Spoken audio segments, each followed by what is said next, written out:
kan KBP, kapisanan ng mga broadcaster ng Pilipinas. Ang oras niya to mga tugang alas 12:01. Ipinipresentar kan Radyo DCGB ang kabilugan kan mga baratang kinalap kan pinagsarong puwersa kan News Center asin Mega Force Patrol. DCGB Bareta alas 12. DCGB Bareta alas 12. Mga pinakahuring pangyayari sa Kabikolan, sa nasyon asin ibang parte kan kinaban. Ibabareta na ngunyan. DCGB Bareta alas 12. Ngunyan ang sa inyong tagapagbareta.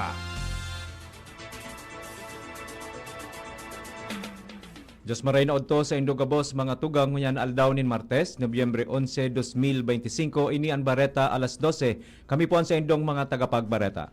Ako po si Gina Ritterly. Ako man po si Bert Duñez. Headlines kan darakulang mga bareta sa lado lokal, biyahe kan mga sakayang pandagat sa kadagatan, asin pantalan kan Camarines Sur, nagpapadagos na ngunyan na aldaw, sigon sa Coast Guard Station.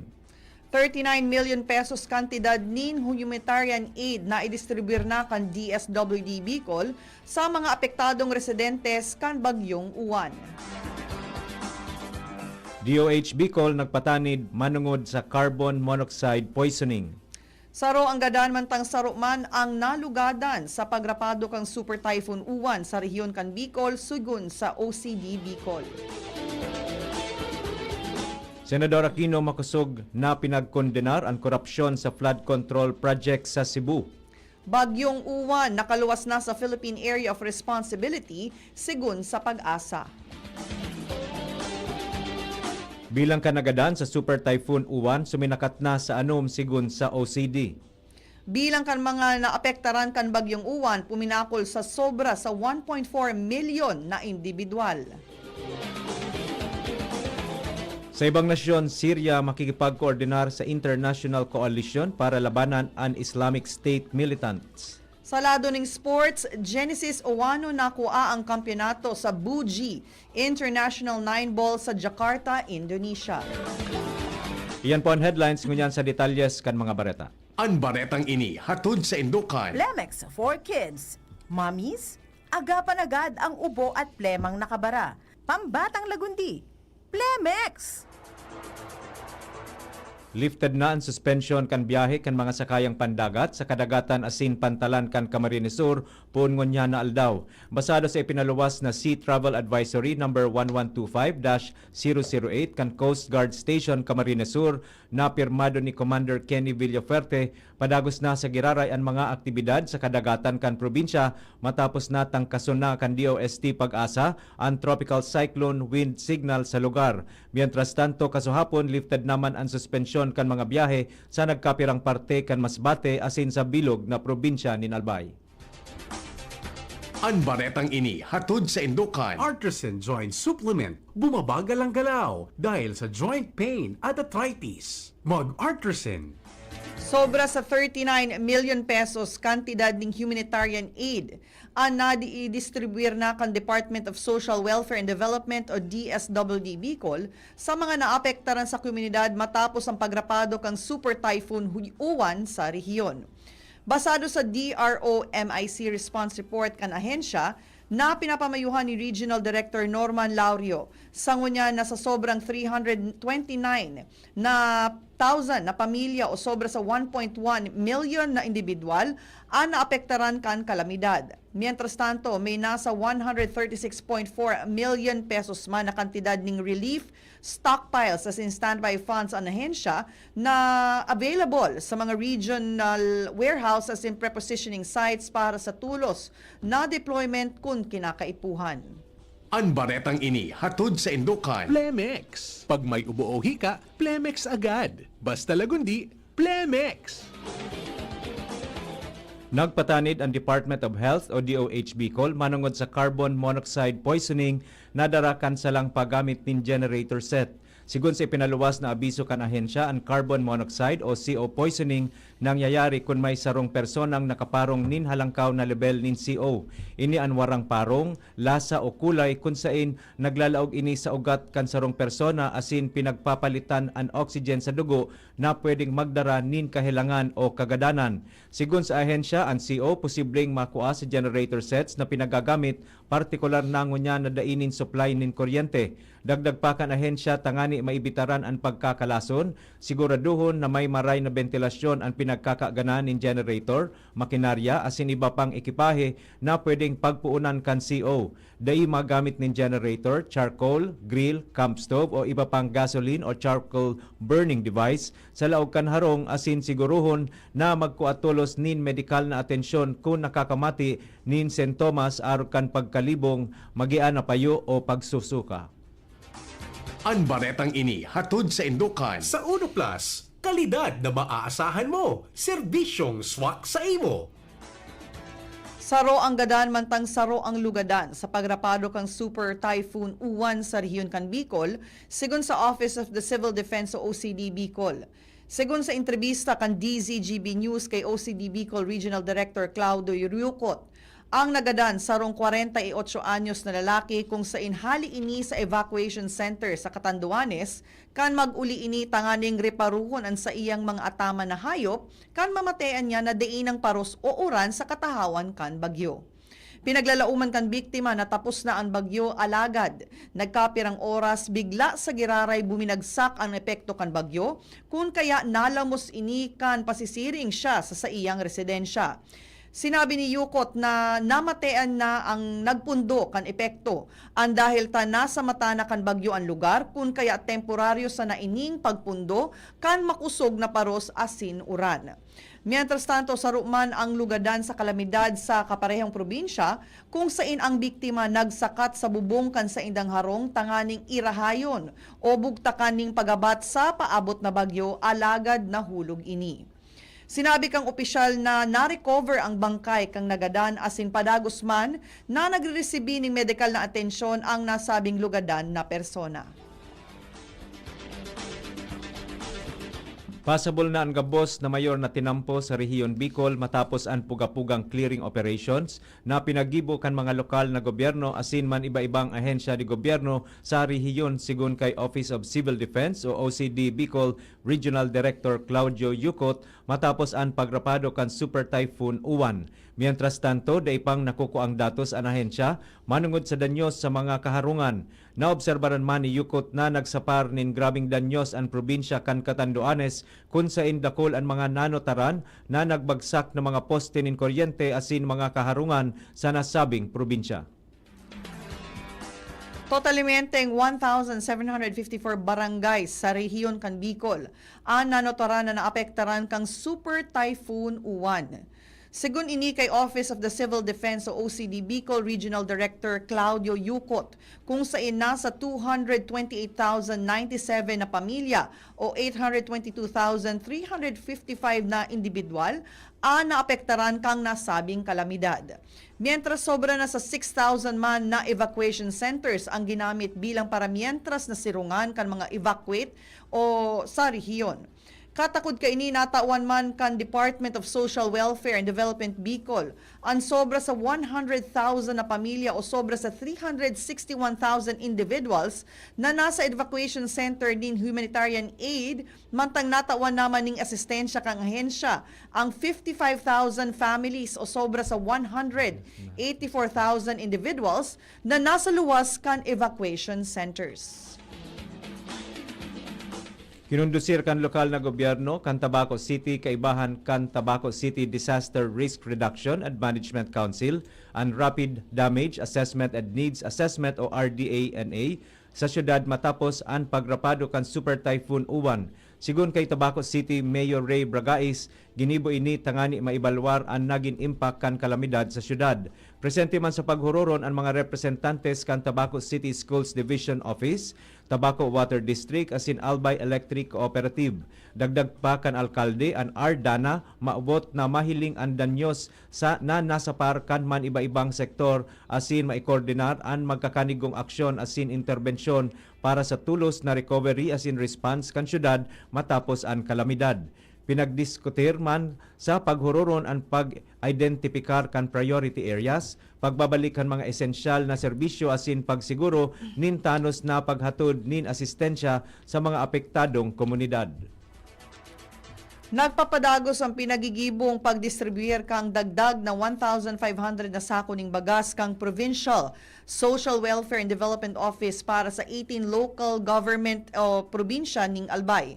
Anlakdang nakatakod kan augmentation support kang gobyerno probinsyal kan Albay sa nagpapadagos na relief operation kan mga lokal na gobyerno matapos ang pagrapado kan Super Typhoon Uwan. Magigirumduman na enot nang na-distribuir ning 1,800 sacks ning rice ang probinsya bago na ang pag-abot kang nasabing kalamidad. Possible na ang tinampo hali sa sentro kan Bakakay Albay pasisiring sa Isla de Cagraray. Ini ang pinag-anunsyo ni Bakakay Mayor Nuki Bombales matapos ang ginibong post typhoon clearing operations kan Municipal Disaster Risk Reduction and Management Office, Municipal Environmental and Natural Resources Office, asin Municipal Planning and Development Office. Pinag-abisuhan man kan alkalde ang mga motorista na mabiyahe sa lugar na mag-ingat sa pagbabiyahe asin pinagsigurar man ang pagpapadagos kan pagkondusir kan post-typhoon cleanup asin maintenance activities sa munisipalidad. Inimbitera ni Santo Domingo Mayor Bong Banda ang mga quarry operators sa Purok 3, Lidong, Santo Domingo, Albay dahilan kang nahiling ang pang-aabuso sa saindang permit. Sigun sa alkalde sa iyang paglibot, katakod kan mga report na daing tubig sa lugar, nahiling kaining na-wash out kang Super Typhoon Uwan ang tangke sa lugar, alagad napansin man kang opisyal ang pinag-aabusong quarry site digdi. Katakod kaini nagpaabot man ning pasasalamat si Banda sa opisyales de barangay kang Lidong sa pag-iba sa iyang personal na pagbisita sa pagreparo kan water source sa munisipalidad. Abangan pa ni bang mga bareta sa pagbabalik kan bareta alas 12. Pre, makinig ka muna. Payong kaibigan lang ha. Work hard, play hard. Yan ang motto ko dati. Pero nakakapagod din pala katagalan. Sa gitna ng lahat ng mga puyat, inom at pagkain ng masasarap, kasama na ang oily at fatty foods, kailangan pa ring bantayan ang kalusugan. Tamang kontrol ang kailangan. Katuwang ko, ang Liverade. May silimarin na maaring makatulong protektahan ang atay. Cheers to more good times. Be a liver lover. Mahalagang paalala, ang Liverade ay hindi gamot at hindi dapat gamitin paggamot sa anumang uri ng sakit. Ang good drinks at good food, perfect combo. Isama pa ang Liverade para sa kalusugan ng atay. Mabibili sa mga leading drugstores nationwide. May iba't ibang karamdaman ka ba gaya ng high blood pressure, diabetes, sakit sa puso, sa kidney, sa atay, may myoma, na stroke, may gallstones, cancer at marami pang iba? Ang Amazing 4 ng Miracle Health Corporation ang subukan mo. Makakatulong dahil mula ito sa epektibong Amazing Trio at mas lalo pang pinalakas dahil sa Mega 1 na mayroong 21 sangkap. Subok ng nagpapalakas ng immune system at marami na ang mga natulungan na mayroong iba't ibang karamdaman. Huwag nang patagalin pa. At magpakonsulta. Maaaring pumunta kay Doc Joey Bitito sa Barangay 18, Cabangan West, Legazpi City, kaharap lang ng Bangko Sentral ng Pilipinas. O tumawag sa 0998-975-8121 or 0917-853-8933 para sa free consultation sa natural medicine. Mapapanood din ang serbisyong natural, kalusugan at bayanihan sa YouTube channel at sa Facebook page na Doc Joey Bitito. Inihahatid ng PhilHealth ang mas pinalawak na primary healthcare package para sa lahat ng Pilipino. PhilHealth Konsulta. Magparehistro na sa pinakamalapit na konsulta provider para sa inyong health risk screening at konsultasyon. Maaaring maka-avail ng mga gamot at laboratory test batay sa rekomendasyon ng primary care provider. Pumunta sa aming official website www.philhealth.gov.ph para sa mga detalye. Bawat print, bawat tahi, walang sablay. Sa Herprint, ang quality laging tunay. T-shirt man o polo, lahat panalo. Dito sa amin, wala kang talo. ATF sublimation, heat press din embroidery pa. Ang linis tingnan sa'kin, kahit anong style kaya namin gawin. Herprint ang sagot.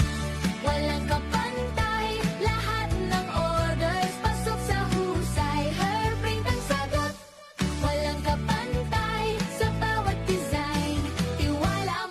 taglay. Gusto mo ba ng kulay na buhay o simpleng design na astig ang taglay? Kami ang bahala, walang kaproble-problema. Sa Aeroprint sigurado kang astig ang resulta. TF sublimation, heat press din embroidery pa. Ang linis tingnan sa akin, kahit anong style kaya naming gawin. Hairprint ang sagot, walang kapantay. Lahat ng orders pasok sa husay. Hairprint ang sagot, walang kapantay. Sa bawat design, tiwala mo'y taglay. Tonic Bank, Pamas Cologne. Tonic Bank. Low monthly payments. Kami dito. And in just a few minutes, aprobado. O diba? Set ka pa! With Tonic Bank Loan, Pamas Cologne. Sa Shoppers Home Cologne, Pamas Cologne. Tonic loan products are subject to credit evaluation and approval. Promo runs October 20, 2025 to January 11, 2026. For DTI Fair Trade Permit number FTEB 240055 series of 2025. Regulated by the Bangko Sentral ng Pilipinas. Apply for a Tonic Shop installment loan and you might be one of the lucky winners to have your loan waived. Piolo Pascual po. Sa ubo at hika, may Plemex Forte syrup and bottles. Pero para sa ginhawang kailangan agad, may Plemex Forte capsule and blister pack. Madaling bitbitin, kayang ibulsa. Gawa sa natural na lagundi na tumutunaw at nagpapalabas ng plema. Convenient na, ginhawa pa. Plemex Forte Lagundi in capsule. Basta lagundi, Plemex. Easy! Vitex Segundo L is the generic name of Plemex Forte. If symptoms persist, consult your doctor. Balik po kita sa Bareta alas 12 para sa mga detalles kan mga bareta sa lado nasyonal asin iba pa. Makusog na pinagkondenar ni Senador Bam Aquino ang korupsyon na pinagsasabing nasa likod kan mga nagadan asin danyos na dara kan bagyong Tino asin bagyong Uwan sa man iba-ibang parte ka nasyon. Sinabi ni Aquino ang pahayag matapos na mapag-araman na sobra 200 na persona ang nagadan dahil sa magkasunod na bagyo. Sinabi pa kan Senador ang report na bilyon-bilyong piso ang itinalaan para sa mga proyekto sa flood control sa Cebu, alagad nagpalyar ining protehiran ang mga residentes laban sa pagbabaha na nagpapakusog kan sa iyang paghihinala kan substandard na konstruksyon asin salang paggamit kan pondo. Dagdag pa kan Senador na walang habas na kasakiman ang nagdara kan pagkaraotman kan mga kagubatan na pwedeng nagsirbing natural na proteksyon laban sa pagbabaha. Makusog man na nangapudan ang Senador nin paninimbagan asin permanenteng reforma tangani dain na mautro ang trahedya. Nakaluwas na sa Philippine Area of Responsibility o PAR ang bagyong Uwan ngunya na aldaw sigun sa Pag-asa. Basado sa datos, bandang 1:30 nin maagahon kan magluwas na ang bagyo. Alagad padagos pa man giraray na naeksperyensyahan ning maraot na panahon ang nagkapirang parte kang norteng parte kan Luzon dahil sa epekto kan bagyo. Ultimong nahiling ang sentro ni Uwan sa distansyang 290 kilometers sa westeng parte kan Lawag City, Ilocos Norte. Dara kaini ang kusog ning paros ning 120 kilometers asin bugso nasagkod 150 kilometers per hour asin naghihiro pasiring sa norte sa rikas ng 15 kilometers per hour. Pinaglalauman man sa giraray na malaog sa PAR ang bagyong Uwan sa Miyerkules nin pagkabanggi harin ni sa Taiwan sigun sa Pag-asa. Suminakat na sa anom na individual ang bilang kan nagadan sa pagrapado kan bagyong Uwan sigun sa datos kan National Disaster Risk Reduction and Management Council. Sa latest situational report kan ahensya, alas 6 nin pagkaagang niya na aldaw, tulo sa mga nagadan ang hali sa Region 3 asin Pigsararo sa Region 5, Region 6 asin Region 8. Apera kaini nanotaran man ang 13 individual na nalugadan. Mientras tanto, minabot na sa isa 152,000 na pamilya o sobra 2.3 milyon na individual ang naapektaran kan bagyo. Sa nasabing bilang, sobra 231,000 na pamilya o kapareho nin sobra 803,000 na individual ang mantinidong nasa evacuation center sa mga apektadong rehiyon. Pagminakol na sa haros 1.4 million individuals ang naapektaran kan pagrapado kang Super Typhoon Uwan sa nasyon, sigun sa Office of the Civil Defense o OCD.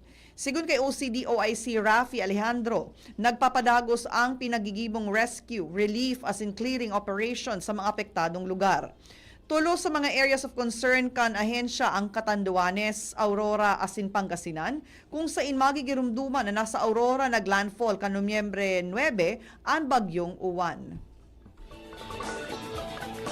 Pinanginota ni Philippine National Police Acting Chief Jose Melencio Nartates Jr. ang pagbisita sa PNP Command Center ang personal na pag-obserbar kan mga pinagigibong operasyon kan pulisya asin mga lakdang na pinagigibo sa pagresponde sa mga lugar na naapektaran kan bagyong Uwan. Kaibahan si Police Colonel Ramon Pranada, sinuri ni Nartates ang mga datos hali sa man iba-ibang rehiyon asin unit kan pulisya na nagtaltag sa mga apektadong komunidad. Sa ngunyan padagos ang pagresponde kan ahensya sa mga operasyon kan relief, clearing asin rehabilitasyon sa mga lugar na tinamaan kan nasabing kalamidad. Pinagre-rekomendar kang legal counsel kan mga biktima kan kampanya kontra sa droga ang duwang eksperto na neuropsychology na magkondusir ning pagsusuri sa salud ni dating Presidente Rodrigo Duterte tanganing maaraman ang kakayahan kaining maghampang sa pagdangog kang International Criminal Court o ICC. Sa 5 pahinang dokumento na isinumitir kahapon, sinabi kan Principal Counsel kan Drug War Victims na si Paulina Masida na may most relevant credentials and expertise ang mga napahiling kan eksperto. Ang rekomendasyon isinumitir matapos na suguon kan ICC Pretrial Chamber 1 sa registry na magbilog ning bagong shortlist kan mga medical expert kasunod kan kahagadan kan kampo ni Duterte na ma-disqualify ang saro sa mga nainot na itinaltag na eksperto.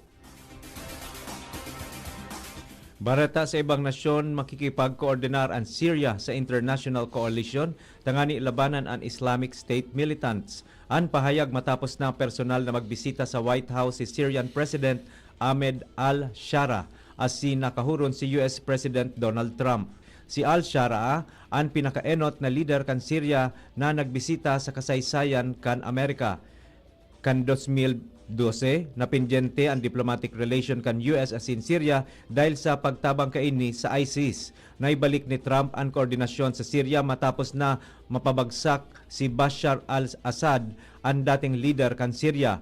Nagpahayag man nin suporta si Trump sa pahayag ni Shara kung sain maawot niyang mahiling na maging matarayumpo ining nasyon.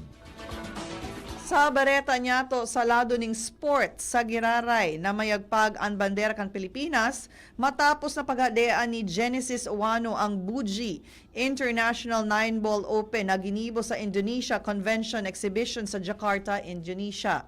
Nasungkit ni Owano ang kampeonato matapos itakas ang padipisilang 9-8 na panggana laban kay veteran Q Master James Aranas sa All-Filipino Championship Showdown. Madali nang makuha ni Aranas ang panggana, alagad na scratch ang sa iyang break kung sain sinamantala ni Owano ang pagkakataon. Diin na tiniinupa ni Owano ang kurab kan ubuson kaini ang bola na naging tulay sa iyang pagkagana. Naiuli ni Owano ang $18,300 na premyo o kapareho ning 1 million pesos. Ini ang pinakainot na korona ni Owano sa international arena asin na pinaglalooman kaining masundan pa ini sa masunod na torneo sa iyang eentrahan. Naimbento ni Virginia Gardiner hali sa United Kingdom ang waterless toilet o mas midbid na loo-wat system sarong toilet bowl na dai nagagamit nin tubig o sewer system. Sigun kay Gardiner, imbes na magamit nin tubig, pinagagamit kaini ang biodegradable film na pigpapatos ang waste kada bes na pigagamit. Kung tapos na magamit ang sarong persona, pinagpipihit sa naan handle tangani masil ang ati sa laog kan sarong compostable capsule. Istorya na iba. Para po sa satuyang special story, sarong pagkaon sa China ang nakapukaw ning atensyon kan publiko dahil ang tasarong street food market ang nagpapabakal ning inihaw na yelo. Patok sa ngunyan sa mga Chinese netizens ang grilled ice, sarong kakaibang street food, nagibo sa ice cubes na may sauce, asin, spices. Sarong video ang nag-viral matapos magkalat ang video na pigluluto ini sa sarong night market food stall. Ang nasabing pagkaon pinausok ang food stall owner sa Nanchang, Jiangxi Province kung sa insigun sa iya, naisipan niyang mag-ihaw ning yelo tanganing maliptan ang sa iyang mga customers kan may heatwave sa lugar. Tangani magkalasa ang yelo, pinagkaagan niya ininin mga seasoning na spices as in sauce, asin pigluluto sa maluyang kalayo, tangani daidagos matunaw ang yelo. Ngunyan aldaw, Nobyembre 11 taon 1944, namundag si Eddie Peregrina o ang namidbid bilang the original jukebox king na naging pamoso sa iyang mga hit songs na What Am I Living For, Together Again, Two Lovely Flowers, asin Mardi. Nagpuunan sa iyang big break kan manggana siya sa singing contest kan tawag ng tanghalan sarong variety show kan 60s asin 70s. Halangkawan sa iyang kasikatan kan mga nasabing taon pati na ang coin-operated machine na jukebox dahilan kan sunod-sunod na request kan sa iyang mga kanta. Aper kay ni naging movie star man si Peregrina kaibahan ang mga leading ladies kan 1970s na sina Esperanza Fabon, Vilma Santos asin Nora Honor. Mga tugang iyan na po ang kabilugan kan sa tuyang alas 12 mga bareta tinipon asin kinalap sa DCGB News Base. Sa pangaran kan mga nagsurat kan bareta na pinamamayuhan kan sa tuyang News Manager and News Director Sir Mar de la Cruz, kay ba si Miss Nicole Gloriani, social media writers Miss Jenny Matthew Balyaran, Miss Shara May Leron asin Mr. Jimos Barrios. Sa lado technical kaibahan po si Sir June Napolis asin si Mr. Jerome Nico Martinez an sa tuyang IT. Sa ngaran po kan bilong na tropa kan Megaforce Patrol asin sa pangaran kan mga nagaantabay sa DCGB News Facebook page, DCGB YouTube channel, DCGB Live app, asin sa 729 kHz sa pihitan kan sa indong mga radyo, kami po ang naging sa indong mga tagapagbareta. Ako po si Gina Ritterly. Ako man po si Bert Nunez. Abangan po ang masunod na programa Iskaramusa with Miss Angel Mustasa, always number 1. Always DCGB. Always at your service. Bareta alas 12 with Bert. And Gina. Salamat po. Happy lunchtime. God bless everyone. Sa indong nadangog, ang mga darakulang bareta ngunyan na aldaw, ang tabayan ng giraray sa aga, ang sarupang edisyon, kan DCGB, Bareta alas 2.